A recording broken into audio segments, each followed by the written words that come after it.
Dr. Mahendra Prabhu. Of course, he represents the new wave of intellect, young, dynamic, and equally impactful as the seasoned voices we heard earlier throughout the day. Sure. Welcome, sir.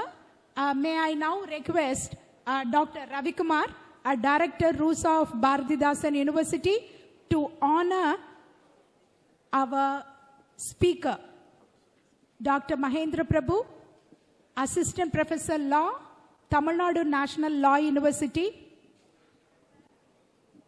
a young and energetic person who has been proving his academic excellence throughout his studies, from best ongoing student to gold medalist and UGC net holder. He has been with Tamil Nadu National Law University since 2015. With these few words, I hand over the session to you, sir. Very good evening to everyone present here. I know this is the last session for this particular program, and ultimately the time is also 5. So do I have 30 minutes, or I can go with 40 minutes session? Okay, fine. Yes. So I think that you have gone through a lot of talks with respect to how to write a research proposal and on what basis that you can able to get those from the funding agencies. And here what I am going to speak upon for this half an hour is nothing but how you can able to convert those particular research into IPR. So that is something very much crucial, which Indian academia so far they have not yet done as to its potential. That is the problem that we have identified way back in 2015. Today in 2025, that we have achieved certain things. So that is what we are going to look at here. And first and foremost, I would like to get your attention on why and very specifically we need an intellectual property rights, where we can actually able to get that. It is actually lies within us. The research that you do, even the research proposal, many professors before me, they've been explaining to you about how to write a good research proposal. Wherein today, if you really want to attract any funding for your research, you need to have a kind of an understanding about the IP involved in your research. So what would be the benefit the society may get, possibly if you can able to convert with certain kind of an intellectual property rights, and ultimately people will be more interested upon. Because IP is also for a public good. But how better that you are making use of it is the question. So first and foremost, we need to know the difference between IP and IPR. Because mostly what we believe is like the research that we do, we can easily convert into IPR. That is the problem lies. Because that you may apply for a patent or for a copyright, a design. Your application may get accepted as well as rejected. If it gets rejected, it means you don't have a right. But still, it is an intellectual activity. So in a way, how do we then convert our IP into a successful IPR? We need to know something from law. That is the way in which that you have to devise your research from the very beginning. Else, it will be very much difficult for you to convert at the later stage of your research. So having an idea about what exactly your research, how you can translate your research into IPR, it is something that you need to have an understanding in the beginning of your research career, even within your research proposal. Then possibly that you may able to attract the funding from any agencies. Okay? And another interesting aspect is, what about its significance? So do we have to really look at intellectual property rights very seriously? I would like to take your attention to one of the reports submitted in Rajya Sabha way back in 2021. And they have mentioned this particular point very clear, which you can able to see that here. 1% improvement in the protection of trademark, patent, and copyright increases the foreign direct investments by 3.8, 2.8, and 6.8%. This is what actually that we have to look at it. Because your intellectual property that you do from your research or you create from your research, if it is being possibly converted into a right management system, it is not only attract people within India, it will also attract people outside of India. Then there will be a collaboration, there will be funding, there will be investment flow, and ultimately that you can able to develop a business. So this is the way in which the things works. So initially, when we think about intellectual property rights, certain things that we have to look at it fundamentally. So IPR is a triangle. It connects 3 dots. The first dot is creativity. It ultimately, from the science, from the social science, wherein that we get this particular, the creativity factor. The second one is protection. It is where that we convert that creativity into a substance protected by law. And the last one is exploitation, commercial exploitation. This is where that we come into the management skills. How better that we can able to make money out of our research. Because most of our Indian universities, they may cite that they have a lot of patents. They have a lot of IP. They may even list that in their website. But the question is, what about the translation of that particular patents and IPRs into a commercial aspect? How much revenue that is generated out of it?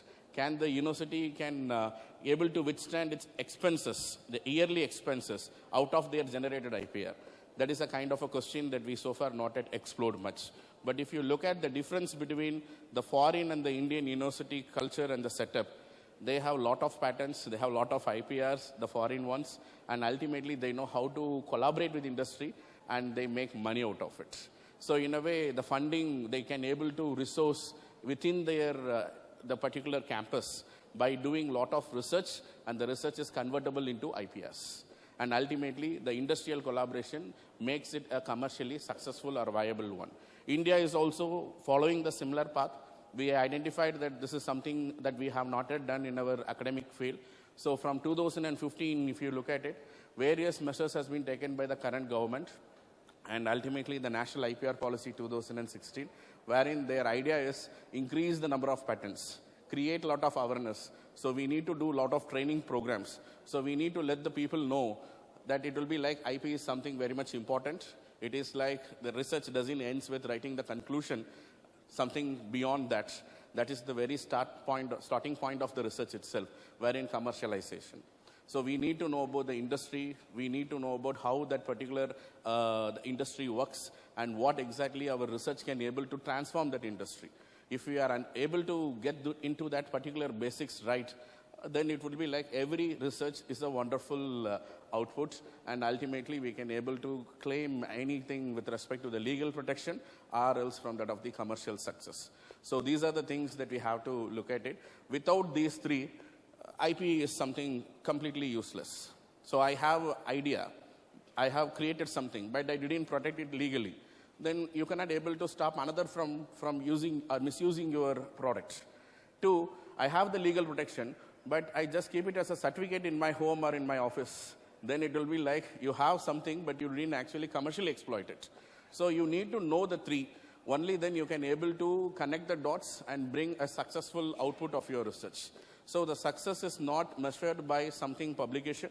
The success is measured by how better that you can able to convert your research into IP, that is IPR, and ultimately how it is like industrially collaborated and the commercial things that has been translated, as an outcome of that particular research. So these are the things that we need to first and foremost focus upon. And that is what ultimately missing here, because if you look at China, they are actually going by any numbers that we cannot able to measure it today. And even at the end of this particular speech, I will also show you some kind of statistics where China is and where we are. In population demographic, now we are actually number 1, China is number 2. Whereas with respect to the number of patents they hold in the last year, just have a look at the numbers that we will understand where we are and how, on what basis that we have to develop further. If we really want to consider ourselves as a developed economy, then what are the things that we have to do?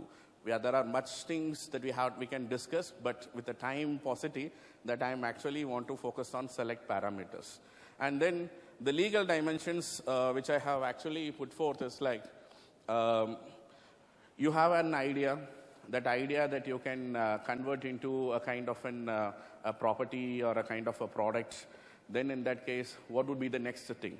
Once you convert your idea into a kind of a useful product, then you need to go for a right management system. That you need to identify, is there any law that can able to provide certain protection for your product? And if there is certain things, then you have to utilize it. Only upon applying for it, you will get that particular right management system. And that is what we call it as intellectual property rights. Today, if I say that I have 10 patents, then I have made use of Patent Act 1970. If I say I have copyrights, then it will be like I have actually done something that fit into the copyright system, and I can able to claim the legal protection out of it. So we need to know this particular conversion. It doesn't like I have the creativity. The creativity must also focus on how to legally protect those contents. And there are various laws that relate to the intellectual property because there are various forms of IPRs. I can't say only one form IPR that we can able to go along with it. Though today's discussion is mostly upon the special emphasis on patents, there are various forms of IPR. And we should understand the basics of it. Only then we may say whether it is eligible for a patent or should we explore some other different form of an IP. For example, we can go to this particular slide that will help you to understand. You do your self-evaluation. Whatever you do as part of your research, you just keep it in your mobile phone or else you just do a kind of a self-evaluation. What exactly your outcome of your research? If your outcome is function-oriented, then you go for patent. So in a way, if there is a function associated with your research as an outcome, there is a patent, you can definitely explore for it. Second, it is just an expression, not a function. Then you need to publish your articles. There you get your copyright. And it is all about attraction, that it is not something like function or an expression, but an attraction. Then that is designs. So in a way that you can convert your expressions into something, an attractive designs, and people actually buy those particular products due to the designs embedded in it. And then I need an identity in the market, trademarks. So in a way, every form of IP has its basics. It depends upon what you want to do. And then ultimately you pick your form of IP and do it. And is it like one form of IP is fair enough? No. It is an industrial process. So you need to have everything. For example, how things works. You may have an idea, and then you develop your research upon the same. Finally, you have come up with an output. Now you have a kind of a functional based thing. So possibly it will go for a patent. Okay. Now you need to do a strategic exercise. Whether it will become eligible for the grant of patent or should I explore something beyond that? Because not every patent application will be granted the patent. So there will be rejection. So we need to do a strategic exercise. So first and foremost, we have to go by the law, what it says. And then ultimately, if we can able to have a kind of a discussion with the legal professional, it would be even more better. A patent agent would be the best person for you to have an understanding whether your output is eligible for a grant of patents. And ultimately, you have to do that particular part. And if you come across a kind of a negative opinion that you may not able to get a patent, but you think that is commercially it is something having an edge, then in that case, no need to go for patent. Explore the alternative, trade secrets. So patent is nothing but disclosed information. Trade secret is quite opposite version, undisclosed information. So in a way, it is all about strategy. It is all about employing the strategy. So in a way, I need to protect my research output. Then I need to find what would be suitable for my research output. So all the times it need not necessarily the patents. Sometimes the quite opposite one. So we need to first do this particular self-evaluation exercise, and then only we can proceed further. Mostly that we were blindly run by, we have to file patents, and then we didn't actually look into what exactly its requisites, and then we file that particular application and later get it rejected. So in a way that we need to do this particular self-evaluation, which we can do it by ourselves. No need of any particular specialization is required. But ultimately, if you have a very serious doubt, where is technical and then legal, then possibly you can approach a patent agent to that effect. So this is the way in which that we need to work out. Okay, so now I got a patent successfully. So what should I do then? Okay, you got a patent. It is not something the end of the game. That is the beginning of it. So you need to now market your patented products, for which either you have to give license to an existing industry or create your own industry. So you become an entrepreneur. Or else that you begin your industrial collaboration and then give license to an existing industry that will create your patented products. So these are the two bases wherein that you can do commercialization. And then once after doing that, what would be the scenario? Once the patented product enters into the industry, it needs a name. you go for a trademark. And then it also requires some kind of an attraction, then only people may buy. Then you employ some design tactics over it and go under the designs right. And then finally, you bring that particular product to the market. Now the end product have all types of protection. Patent with respect to function, and then identity will be protected by trademark. Any attraction that has been there in that particular product, not so functional, then it will be protected under the designs. So this is the way in which that we need to develop a final product protected by the layers of legal protection in different forms of law that is available. And ultimately, we have to be commercially successful upon the same. So commercial success is different because that how we have to get into the minds of the people and what basis that our product have to be launched in the market. That is something like that we need to do a kind of a very good study in the beginning itself. I can tell you one thing. There are two types of research. One, driven by passion. I don't look into what exactly the external factors, but I like to do research. I like to do research on this particular field, so I do it. I may be able to get a product out of it, but whether I will be commercially successful, no guarantee. But at the same time, if I get into the needs of the markets, today during the sessions when experts speaks upon what exactly the DRDO does, each of those particular institutions, how they are actually focused on select areas, then in that scenario, that is where there is a demand. If your idea can able to relate with that demand, then you can collaborate with them, then you can do your research. So in a way, it is all about like whether we are actually learning basics from the market, that is necessity is the mother of invention.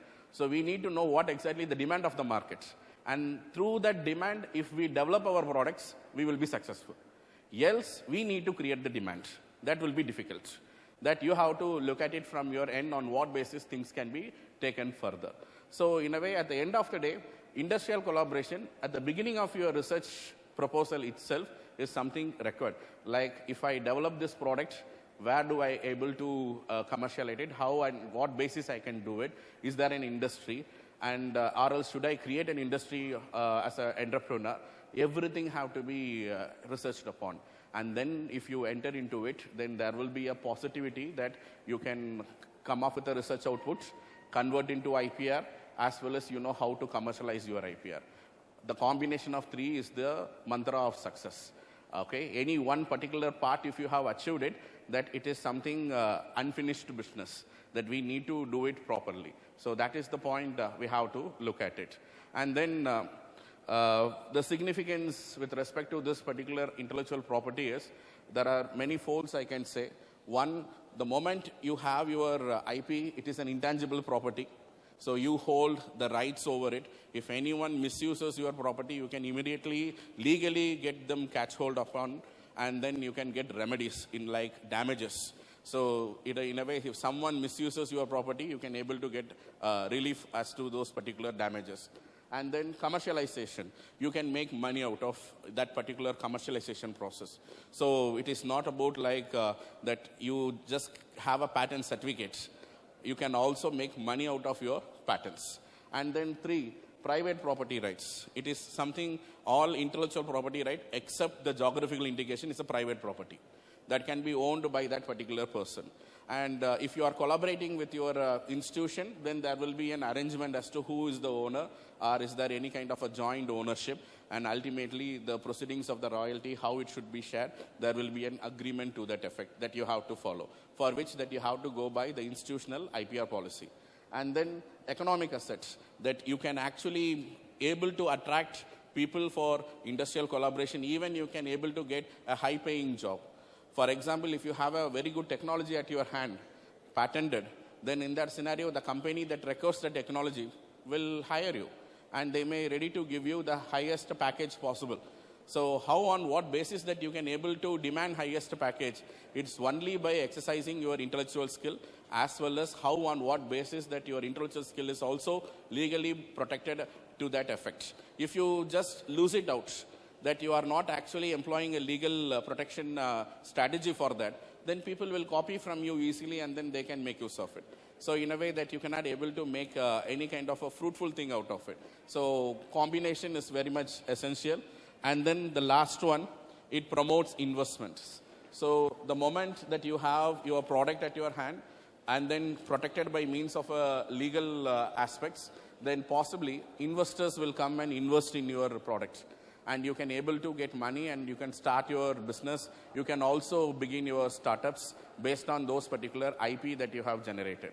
So this is the way in which that actually the intellectual property will take you to the next level other than just putting a full stop in a conclusion of a particular research work.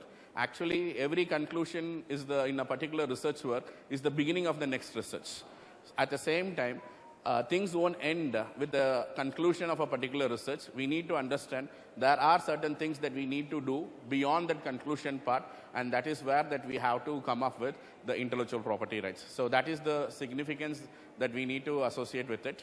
And then these are the forms of IPR and the related laws that you are supposed to look at it for the protection aspect.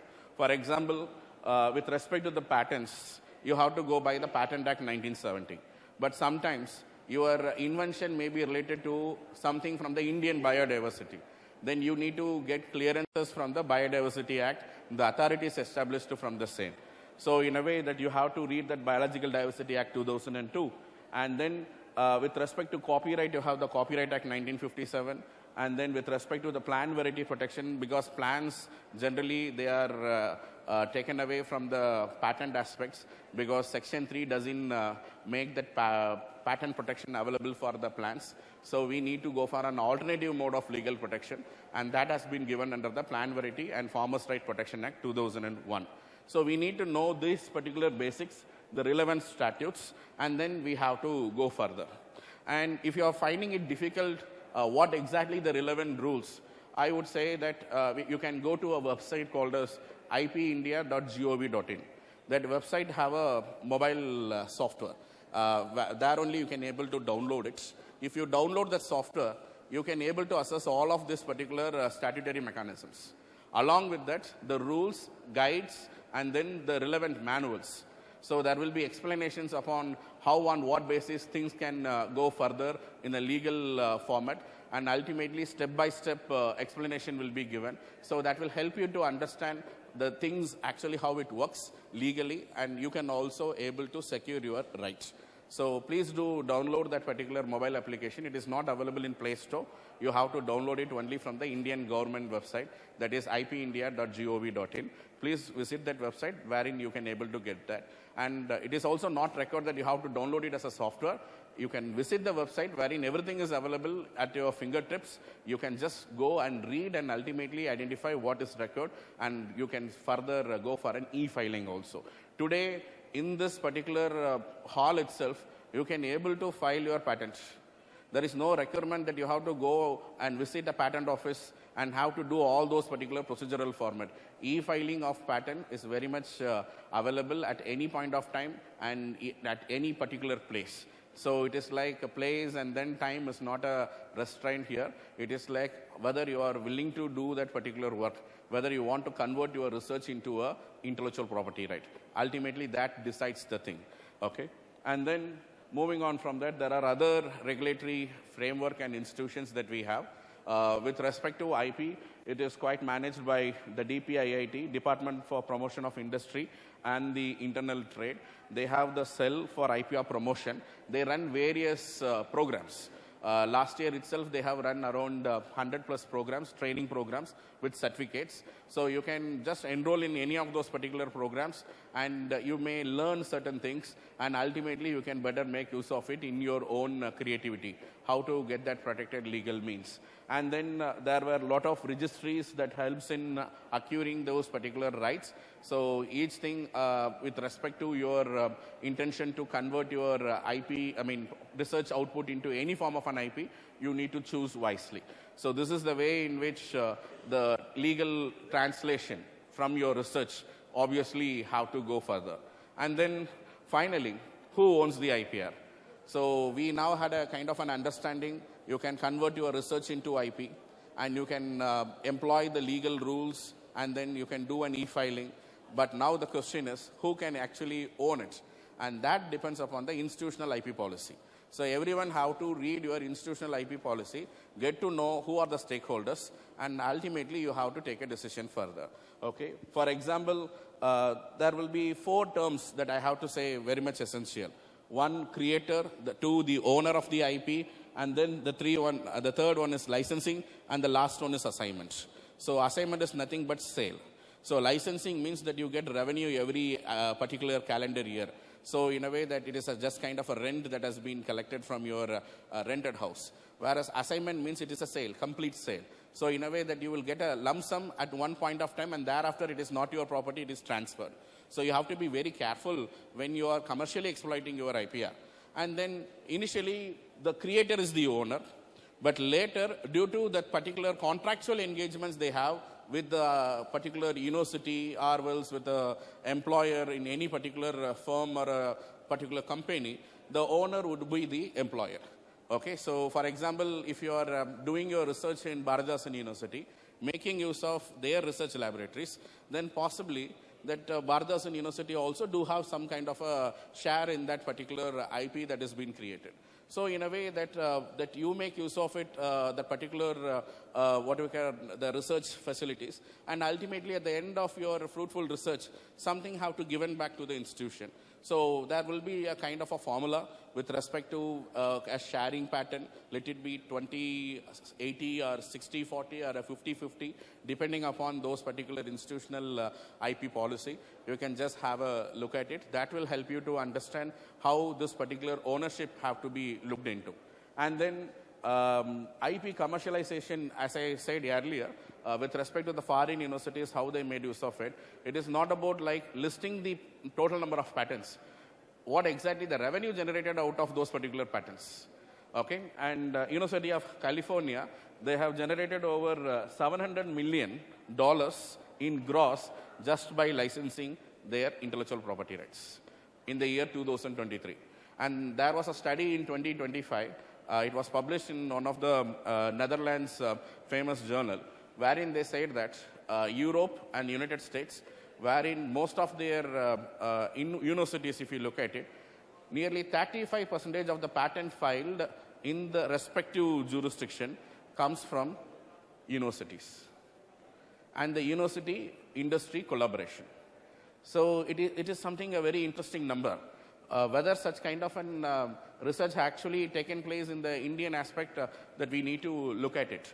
But 35% is something a very meaningful output, and ultimately those universities are actually converting their research into commercial platforms, and ultimately they are making revenue out of it.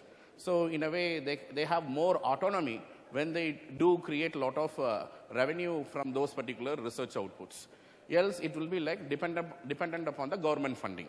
So this is the manner in which a particular university setup have to look into it, and that's exactly the difference between a foreign university and then that of the Indian one. So we also have to explore the more avenues for commercializing our university patents or university IPRs. Revenue have to be generated out of it, and for which we need to have a proper legal protection. And then we need to go for a very good management with respect to how, on what basis it can be collaborated within industry, how we can able to translate that into a kind of a commercial success. So these are the things that is very much essential. And then what exactly a patent, because this is the ultimate point with a special emphasis on it. Though it is a little time left, I may like to put forth certain things. A patent is nothing but anything that you can say a functional aspect which requires a kind of a legal protection, then you better go for a patent. And this particular patent, it is not specifically defined anywhere in the statute, but at the same time, generally it is believed a kind of a statutory right granted over a particular invention or an innovation. So what exactly these two, inventions and innovation? Invention occurs for the first time. Innovation, it is nothing but building over those particular inventions. Okay, so to put it very easier for your understanding, that when we talk about the telecommunications, Alexander Graham Bell is actually in the very beginning comes up with the telephone. Okay, whereas Steve Jobs, he actually modernizes it. So whatever the work done by Steve Jobs, we may say it is an innovation. Whereas today, Steve Jobs is no more. innovations do happening. How it was possible? Because patents is a disclosed information. Once the information is disclosed, anyone can able to upgrade it. And ultimately, we will get innovations from different quarters. And there will be a kind of a human development over the same. So this is the way in which the patent is something, a crucial form of an IPR, which actually facilitated disclosure and ultimately helped the society to develop. So for me, I can tell you that patent is not a monopoly. It is indeed a kind of a public benefactor. And the inventor is not a monopolist. Because one of the negative viewpoint people may have over the patent system is it is all about monopoly. It doesn't allow anyone to make use of it. Yes, you need to first of all recognize some individual efforts in providing a solution to the public. And ultimately, this particular solution, the individual may own only for a brief period of time, say 20 years. After 20 years, it is in the public domain. So any patent that is granted in 2000, now in 2025, it is expired, anyone's use. So in a way that we can make use of that particular technology without any licensing. So we need to look at those particular aspects very seriously. And if we really want to innovate further, then we need to go on with what exactly the closest prior art in the patent, and ultimately we need to develop our innovations over it. Then we can go for innovation patent. So in a way, it is like, it's a kind of a relay race. So in a way, if you start doing your research, continue to do your research, then you continue to take the baton in your hand. But the moment you stop your research and then say this is fair enough, then someone will take that baton from you and they will again will go and reach different other heights. So this is the way in which the invention and the innovation cycle, they work in the scientific and the legal environment. And this is how that we actually look at that particular system. So in a way, don't hesitate in converting your research into an IPR.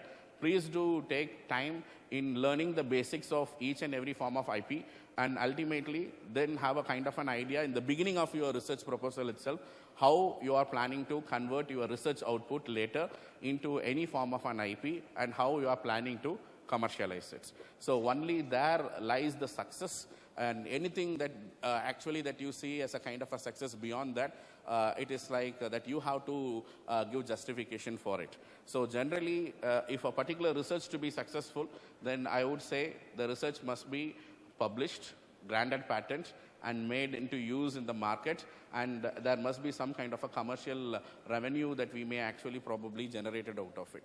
And that leads to a kind of a benefit not only to that of the inventor, but also to the entire economy as a whole. So ultimately, that is where the end point, the saturation is all about. And that is something that we have to look at it. And for your information, whether we need to do the publication or else the patent filing, because this is a very interesting question that may comes to your mind at the end of your research. Sometimes I want to do publication first and then later go for a patent filing. The advisable thing is like, if you are planning to go for a patent, then better go for the patent filing and then do your publication later. Because your publication itself will kill novelty requirement in the patents. So in a way that you have to be very careful. And then there is a kind of an loophole given in law, in a way relaxation, section 31. It says that within 1 year from the date of publication of your research, you may apply for a patent. Your novelty will be protected. But after 1 year means it is problematic. But the problem is, if you first do the publication, then there will be a lot of people come to know about the thing. And you may expect more opposition. So in a way, technically, legally speaking, it is better to file the patent first and then go for your publications later. That would be the wisest thing to do with respect to converting your research into any patent eligible subject matter. Okay, so that is the point we have to look at it. If you publish it, you have a copyright, but the problem is you don't have that particular grip of patents. So in a way, copyright means anyone can able to make use of it because you protect only the expression, not the function. So that is the point. Okay, so I can say, even Iron Man suit that we know in movies how it actually works. So immediately upon a kind of a touch and a watch brings that particular suit to the person, and then it builds up. And ultimately it do lot of things, but everything is a comic. Nothing in reality that we have it. What if in reality that we created it? Then that is different. That is where the patent comes in. So in a way, what is protected in the comic is an expression, not the function. Because in reality, we don't have such suit. But if anyone created that function, they may able to get the patent.